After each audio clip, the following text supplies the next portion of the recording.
Sir Bollywood heroine 'Kadambari Jethwani' case మొన్నటి వరకు కూడా చాలా హల్చల్ చేసింది. అయితే ఈ వరదలు రావడంతో అది కాస్త తగ్గుముఖం పట్టింది. ఆ కేసు ఇష్యూకి సంబంధించి.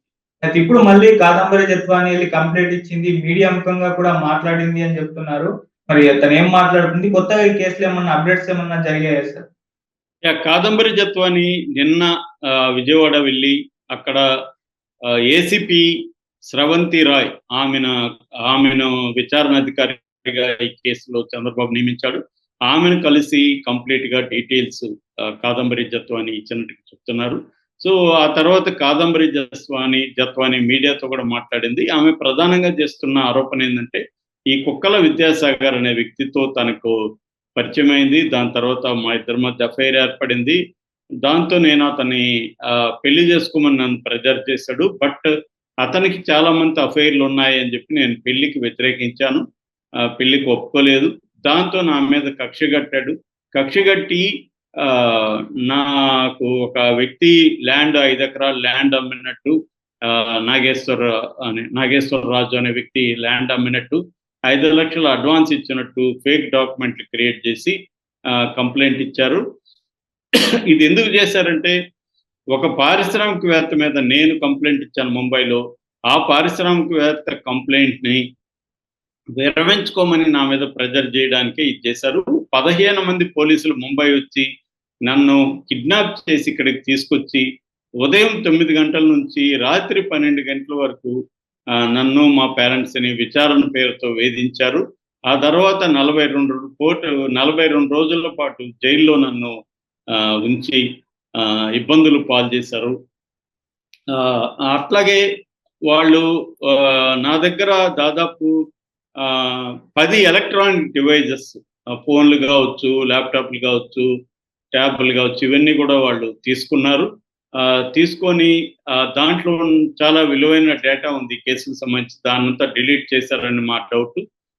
కాబట్టి దీని మీద చర్య తీసుకోవాలి. అతని మీద విద్యాసాగర్ మీద చర్య తీసుకోవాలి. అట్లాగే పోలీస్ ఆఫీసర్లు సీతారామాంజనేయులు అప్పట్లో ఎస్ఐబి స్పెషల్ ఇంటెలిజెన్స్ బ్రాంచ్లో ఉండేవాడు. అట్లాగే క్రాంతి రాణాటాక సిపిగా ఉండేవాడు, కమిషనర్ ఆఫ్ ద పోలీస్.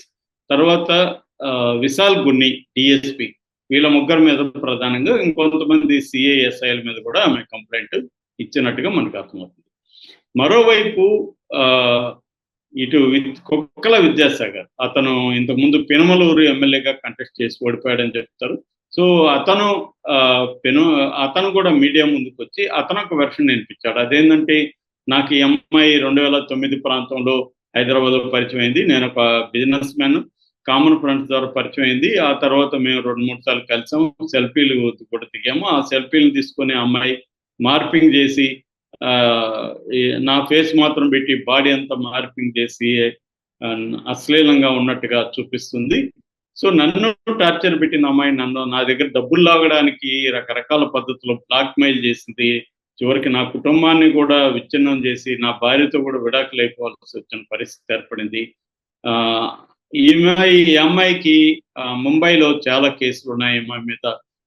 వీళ్ళ నాన్న నరేంద్ర కుమార్, ఆయన నేవీలో పనిచేస్తాడు. వీళ్ళమ్మ ఆశ ఆర్బీఐలో పనిచేస్తుంది. వాళ్ళిద్దరు కూడా బ్లాక్మెయిలింగ్ పాల్పడ్డారు. అట్లాగే వీళ్ళ బ్రదర్ దుబాయ్లో ఉంటాడు, అతని మీద కూడా ఆల్రెడీ కేసులు ఉన్నాయి అని అతను చెప్పాడనమాట.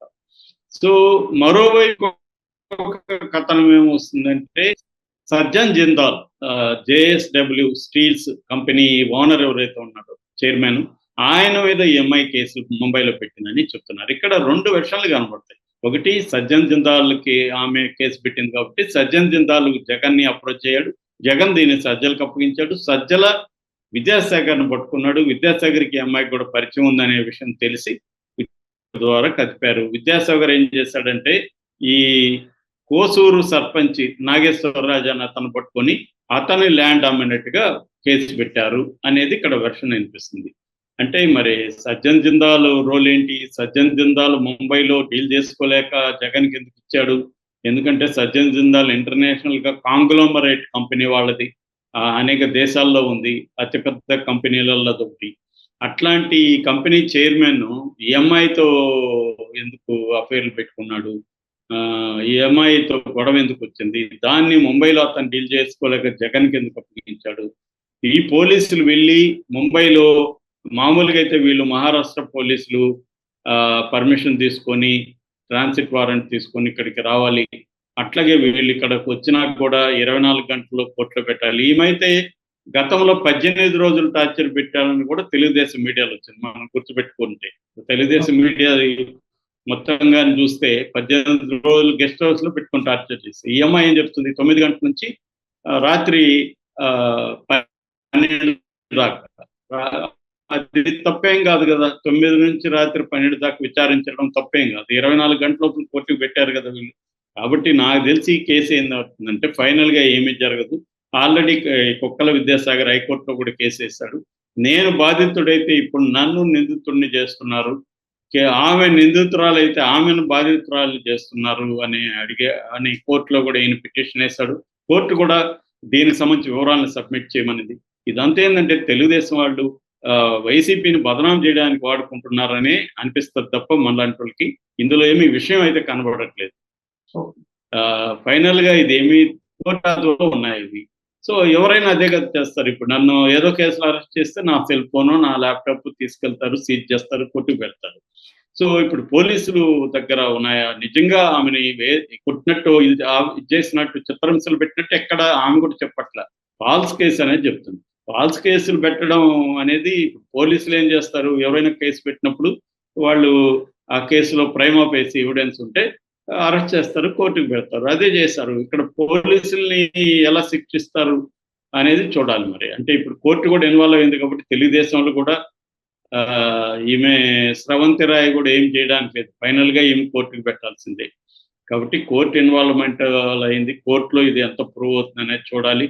ఇక్కడ కాదంబరి జత్వాని అమాయకురాలా లేకపోతే కుక్కల విద్యాసాగర్ అమాయకురాలు అనేది చెప్పలేము మనం బయట నుంచి అయితే. కానీ మనకి వస్తున్న కామన్ పీపుల్ గా కామన్ సెన్స్ తో ఆలోచిస్తే సజ్జన్ దిందాల్ లాంటి వాడు చెప్పాడు, అతను ఎందుకు డీల్ చేసుకోలేకపోయాడు అనేది ఒక డౌట్. రెండోది ఈ అమ్మాయి ఆరోపిస్తున్నట్టు ఇతను పెళ్లి చేసుకోమని ఈ అమ్మాయిని ప్రెజర్ చేశాడు అంటున్నారు. మరి ఆ అమ్మాయి దగ్గర ఎలాంటి ఆధారాలు ఉన్నాయి? అది ఇప్పుడు ఆ అమ్మాయి ఏం చెప్తుందంటే ఆ అమ్మాయి దగ్గర ఆధారాలు లేనట్టుగా మనకి కనిపిస్తుంది. ఎందుకంటే ఆ అమ్మాయి నా ఎలక్ట్రానిక్ డివైజెస్ లో మొత్తం ఆధారాలు ఉన్నాయంట. ఎలక్ట్రానిక్ డివైజెస్ లో ఆధారాలు ఉంటే ఇప్పుడు దాన్ని ఎలా ఈమె ప్రూవ్ చేస్తుంది? అది తీసుకెళ్ళిపోయింది. అక్కడ సజ్జన్ జిందాల్ మీద కూడా కేసు విత్డ్రా చేసుకునింది ఈ అమ్మాయి. దాన్ని కూడా క్లోజర్ పిటిషన్ వేసేసారు కోర్టులో. సో ఇప్పుడు దీన్ని తెలుగుదేశం వాళ్ళు ఎట్లా పట్టుకున్నారో కానీ దీన్ని పట్టుకొని ఈ రెండు దాని ఏమంటారు ఒక దెబ్బకి రెండు పెట్టల్లాగా ఇటు తమకు నచ్చని పోలీస్ ఆఫీసర్లు ఆల్రెడీ వీళ్ళు ఇప్పుడు నేను చెప్పిన 3 పేర్లు వాళ్ళని అబేయన్స్ లో అట్లా పెట్టారనమాట. పనిపాట వాళ్ళకి ఇవ్వకుండా పెట్టారు. సో వాళ్ళ మీద కక్ష తీర్చుకునే కార్యక్రమం చంద్రబాబు చరిత్రలో ఎప్పుడు చేయని విధంగా ఐఏఎస్ ఐపీఎస్ ఆఫీసర్ల మీద కక్ష తీర్చుకునే కార్యక్రమం చేస్తున్నాడు. 16 మంది ఐపీఎస్ ఆఫీసర్లని రోజు రమ్మని ఒక హాల్లో కూర్చొని సాయంత్రం మార్నింగ్ నుంచి ఈవినింగ్ వరకు వెళ్ళమని చెప్తున్నారు. ఇది వాళ్ళ జీతాలు ఎక్కడి నుంచి వస్తాయి? ప్రజల డబ్బులు కదా. చంద్రబాబుకి ఆ హక్కు ఎవరు ఇచ్చారు? వాళ్ళకి కూర్చోబెట్టి జీతాలు ఇవ్వమని ఎవరు చెప్పారు? సో ఇవన్నీ ప్రాబ్లమేటిక్ ఇష్యూస్. సో ఇంతగా కక్ష తీర్చుకునే కార్యక్రమం ఎందుకు చేస్తున్నారు? దీనేమన్నా అడిగితే వెంకటేశ్వరరావు చేయలేదా జగన్ అంటాడు. అవును, వెంకటేశ్వరరావు చేశాడు, జగన్ వెధవ, మీరు కూడా వెధవలని ఒప్పుకుంటారా? సో అంటే జగన్ చేసిందే మేము కూడా చేస్తామని మరి మీకు విమర్శించే హక్కే ఉంటుంది. జగన్ చేసినా తప్పే, మీరు చేసినా తప్పే. ఒక తప్పు అతను చేయడం వల్ల వీళ్ళ తప్పు ఒప్పైపోదు కదా. జగన్ చేశాడు కాబట్టి మేము చేయడం కరెక్ట్ అని లేరు కదా. జగన్ చేసింది లీగల్ గా కరెక్టా కాదా, మోరల్ గా కరెక్టా కాదా అంటే ఖచ్చితంగా అది 100% తప్పు. అతన్ని వేధించడం తప్పు. మళ్ళీ జగన్ వెంకటేశ్వరరావు ఎందుకు అప్పుడు పొలిటికల్ పార్టీ తరఫున పనిచేశాడు అనేది కూడా చర్చకి రావాలి. సో ఎవరైనా అధికారులు గవర్నమెంట్ లో పనిచేయాలి కానీ ఒక పొలిటికల్ పార్టీకి అనుకూలంగా పనిచేయడం రాంగు. కానీ ప్రతి దగ్గర ఇవే జరుగుతున్నాయి.